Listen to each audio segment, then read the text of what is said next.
पाठ 31. आपलं वाचनालय. सुहास आणि अतुल हे होते दोघं मित्र. अतुल सुहासला खेळायला बोलवायला गेला तेव्हा सुहास रद्दीच्या दुकानात बसून पेपरमधून काहीतरी कापत होता. सुहास म्हणाला, "अरे जरा थांब, ह्या पेपरमध्ये खूप छान माहिती छापून आलीये. तेवढ्या माहितीचं कात्रण मी कापतो आणि मग जाऊ खेळायला." अतुल म्हणाला, "एवढ्या कात्रणांचं करायचं काय?" त्यावर सुहासनी सांगितलं, "अरे वर्तमानपत्रात छान छान कविता येतात, चित्रकथा येतात, गोष्टी, कोडी, पशुपक्ष्यांची माहिती येते.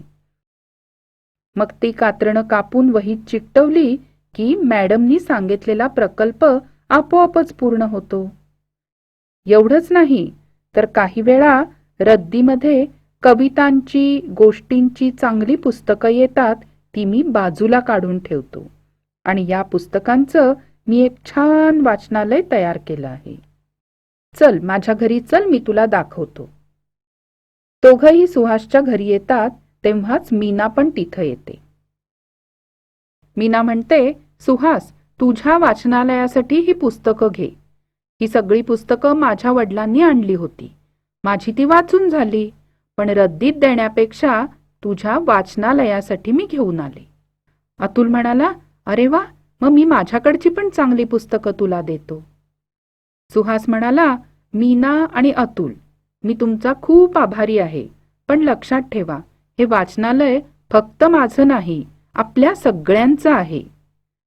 सगळ्यांनी दिलेली पुस्तकं गोळा करूनच हे तयार झालं आहे. म्हणून ह्या वाचनालयाचं नाव आहे आपलं वाचनालय. मग आता आपण रविवारी सगळे भेटूया, वाचूया, खेळूया आणि अभ्यास सुद्धा करूया." आता सांगा सुहास कात्रणांचे काय करतो? सुहास कात्रणं वहीमध्ये चिकटवतो. सुहास रद्दीतील पुस्तकांचे काय करतो? सुहासने रद्दीतील पुस्तकांचं एक वाचनालय तयार केलं आहे.